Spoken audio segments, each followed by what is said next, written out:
तो इस कहानी का स्टार्ट होता है फ्यूचर में, जहां अब अर्थ का ऑक्सीजन लेवल बहुत ज्यादा कम हो चुका है। इसी वजह से जमीन पे मौजूद सारे पौधे और जानवर मारे जा चुके हैं। इंसान भी बस बहुत थोड़े ही जिंदा है। बचे हुए इंसानों को जिंदा रहने के लिए हर वक्त ऑक्सीजन मास्क की जरूरत पड़ती है। इसी दुनिया में हम डेरियस नाम के एक आदमी से मिलते हैं। वो अपने डैड के साथ कोई काम कर रहा था। हम देखते हैं कि एकदम से डेरियस के डैड जहाँ काम कर रहे थे वहाँ का फ्लोर टूट जाता है। उसके डैड नीचे गिर जाते हैं, जिसकी वजह से गलती से उनका ऑक्सीजन मास्क उतर जाता है। इससे पहले कि डेरियस उनकी मदद करने को पहुंचता, उनकी मौत हो जाती है। और फिर दुखी डेरियस अपने घर आता है। उसके घर पर उसकी वाइफ और उसकी एक बेटी थी। डेरियस के डैड की मौत का उनको भी बहुत ज्यादा दुख हुआ। हमें मालूम होता है कि डेरियस की वाइफ माया एक बायोलॉजिस्ट थी और डेरियस खुद एक इंजीनियर था। इन दोनों ने मिलकर एक ऐसी मशीन बनाई थी जो उनके घर में ऑक्सीजन लेवल को पूरा रखती थी और बाहर की सारी हवा को फिल्टर करके उनके घर लेके आती थी। ये लोग अपने घर में बगैर मास्क के जिंदा रह पाते थे।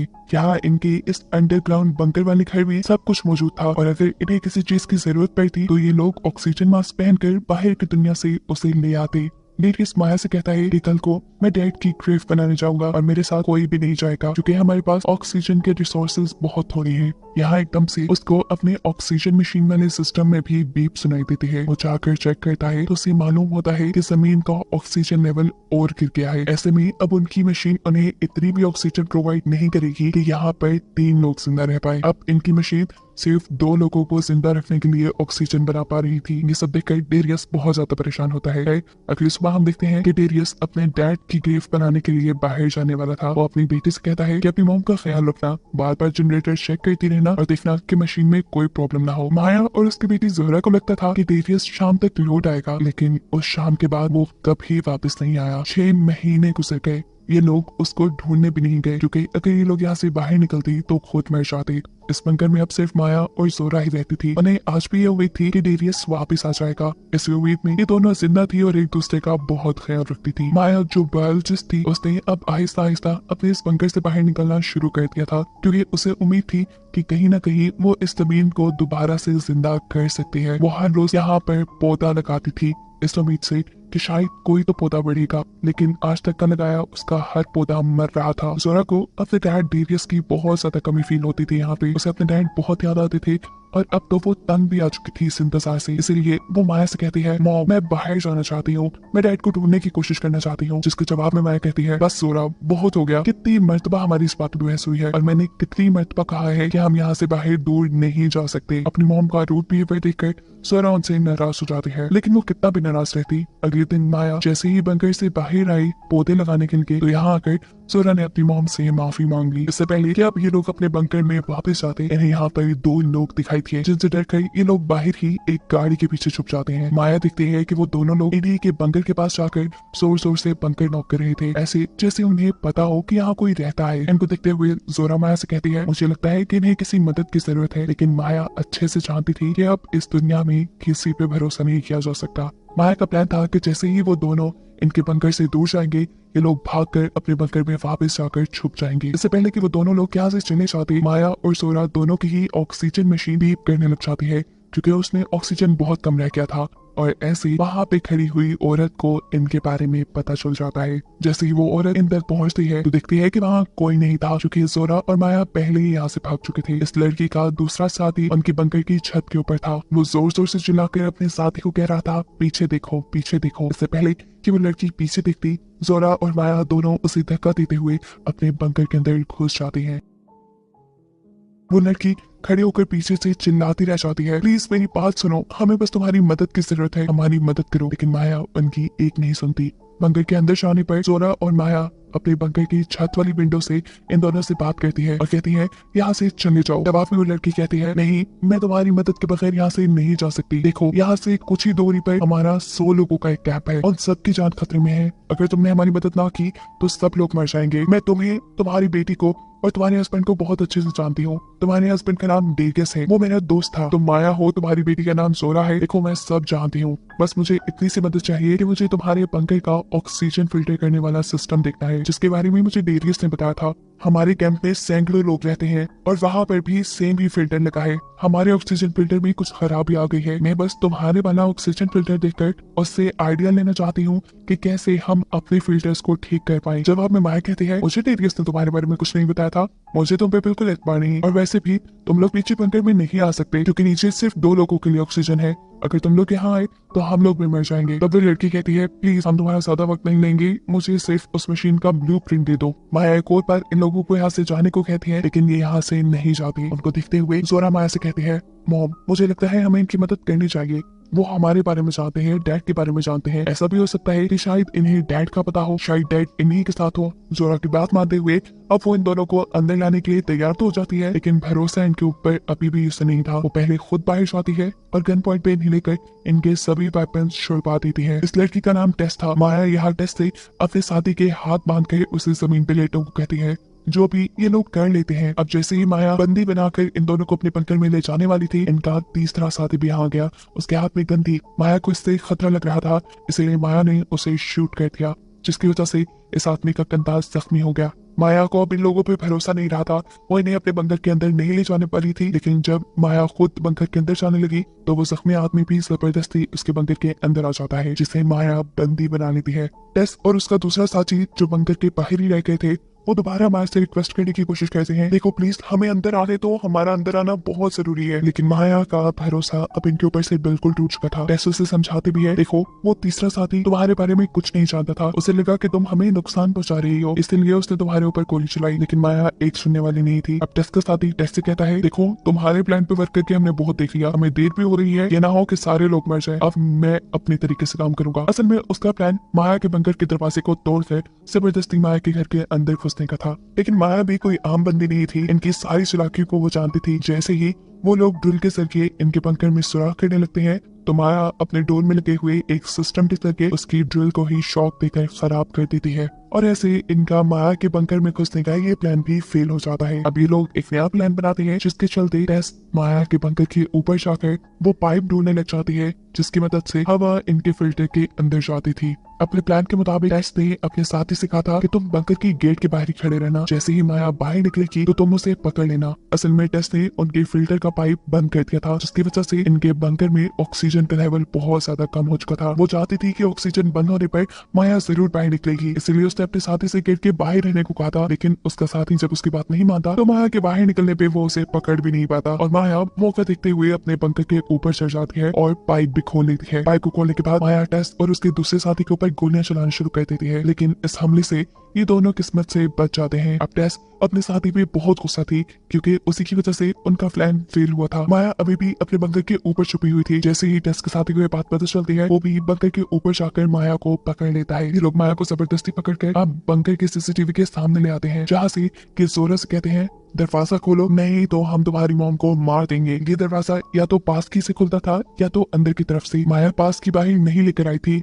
और अंदर का तो माहौल ही बिगड़ चुका था। इसके साथ ही जिसे माया ने बंदी बनाया हुआ था, माया के जाने के बाद वो किसी तरह अपने आप को छुड़ाने में कामयाब हो गया और उसने जोरा को बंदी बना लिया। खुद इसका काफी सारा खून बह चुका था, ऐसे में वो खुद मर गया और जोरा भी बेचारी की गेट खोलने की काबिल न रही। जोरा अपनी सिचुएशन के बारे में भी उन्हें नहीं बता पा रही थी, क्योंकि गेट का माइक उससे बहुत दूर था और वो खुद तो बंधी हुई थी। खैर वो इस टाइम कोशिश करती है और माइक को किसी तरह अपने करीब करके उसमें बोलना शुरू करती है। वो इन्हें बताती है कि शायद वो आदमी मर चुका है और मुझे उसने मरने से पहले बांध दिया था, और ऐसे में वो दरवाजे को नहीं खोल सकती। ये बात सुनकर टेस और टेस के दूसरे साथी को बहुत ही ज्यादा गुस्सा आ जाता है। गुस्से में टेस माया से कहती है, देखो अंदर तुम्हारी बेटी भी फंसी है, उसे बचाने के लिए तुम क्या करोगी, तुम क्या कर सकती हो इस बंकर को खोलने के लिए, वो करो। तब माया कहती है, सिर्फ एक रास्ता है, लेकिन उसके लिए हमें बहुत दूर जाना पड़ेगा। एक और पास की है जो डेरियस के पास थी, लेकिन डेरियस आज से 6 महीने पहले घर से निकला था और आज तक वापस नहीं लौटा। यहाँ एक बहुत बड़ा सच ये रिवील होता है कि माया ये बात जानती थी कि डेरियस मर चुका है, क्योंकि उसे डेरियस का एक लेटर मिला था जिसमें लिखा था कि अब उनके बंकर में सिर्फ 2 लोगों के लिए ही ऑक्सीजन है और उसने हम दोनों को बचाने के लिए अपने आप को मार डाला। वो कहती है, मैं चाहती हूँ कि डेरियस की लाश इस टाइम कहाँ होगी। डेरियस के पास से वो चाबी लेने के लिए अब टेस माया को लेकर यहाँ से निकल जाती है और अपने साथी को सख्ती से इस डोर के सामने रहने को कहती है। रास्ते में माया टेस को ये बात भी बताती है कि अगर तुम्हें लग रहा है कि हमारी मशीन बहुत अच्छी है तो ऐसा कुछ नहीं, वक्त गुजर के साथ साथ उसका ऑक्सीजन लेवल बहुत कम होता जा रहा है। एक वक्त ऐसा आएगा कि वो सिर्फ एक इंसान के लिए ऑक्सीजन बनाया करेगा।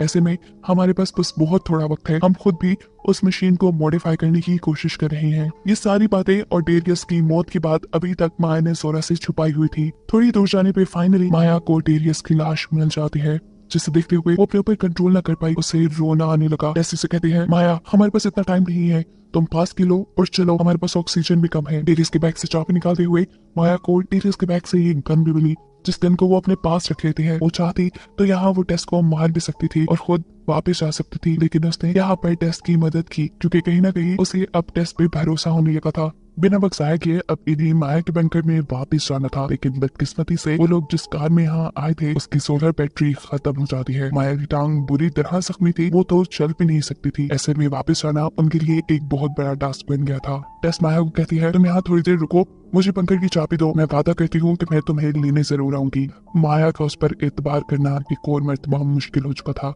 वो यहाँ टेस के ऊपर गन पॉइंट करती है तो टेस भी उसके ऊपर गन पॉइंट कर लेती है और कहती है, माया देखो कोई गलती मत करना, वहाँ पर तुम्हारी बेटी की जान भी खतरे में है। अगर अपनी बेटी को बचाना चाहती हो तो वो चाबी मुझे दे दो, मैं वादा करती हूँ मैं तुम्हें बचाने आऊंगी। अपनी बेटी की खातिर माया उसे चाबी देने के लिए मान गई। कुछ घंटों की कड़ी मेहनत के बाद टेस भी भागते हुए बंकर तक वापस पहुंच गई। वहाँ पर टेस का साथी पहले से ही मौजूद था। ये लोग अब बंकर के अंदर चले जाते हैं और इन दोनों को देखकर जोरा घबरा जाती है। वो इन दोनों से पूछती है, मेरी मॉम कहाँ है? टेस जवाब में कहती है, वो ठीक है, उनका पाँव जख्मी था, वो यहाँ नहीं आ पाई, लेकिन वो जिंदा है, मैं चलती उन्हें वापस ले आऊंगी। जोरा पूछती है कि तुम्हें एक और चाबी कहाँ से मिली? ये तो मेरी डैड की चाबी थी। टेस उसे दुख नहीं देना चाहती थी, लेकिन मजबूरन उसे बताना पड़ा कि तुम्हारे डैड 6 माह पहले ही मर चुके हैं। और ये बात सुनकर जोरा टूट जाती है। यहाँ टेस का दूसरा साथी अब टेस के ऊपर गन बांध देता है और गुस्से में कहता है, चलो चलो अपना काम करो, जल्दी से मुझे ब्लूप्रिंट्स दो। लेकिन टेस उसे यहाँ कहती है, रुको मुझे कुछ वक्त चाहिए, तुम ये काम कर लो, मुझे माया को बचाने जाना है। लेकिन यह आदमी जोरा के ऊपर गन पॉइंट करके टेस से कहता है, मुझे बस इस मशीन के ब्लूप्रिंट्स चाहिए, अगर तुमने मुझे ना दिए तो मैं इस लड़की को मार दूंगा।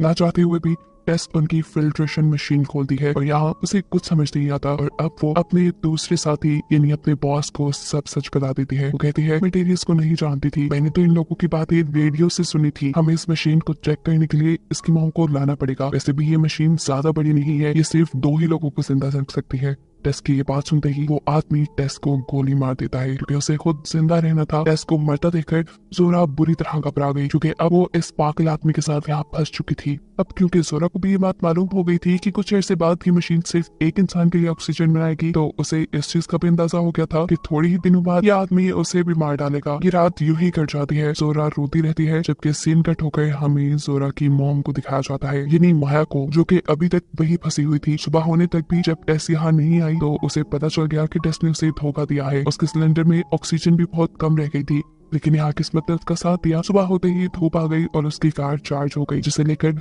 वो जल्दी से अपने बंकर तक आ गई। बंकर के पास आते ही वो सबसे पहले अपनी एयर फिल्ट्रेशन पाइप को बंद कर देती है, ताकि अंदर ऑक्सीजन बंद हो जाए और जो लोग इनके बंकर के ऊपर कब्जा करके बैठे हैं वो सब के सब बाहर निकल आए। बंकर के अंदर का सिस्टम जैसे ही खराब होता है तो वो आदमी बंधी हुई जोरा से पूछता है, ये क्या हुआ, इसे ठीक कैसे करना है?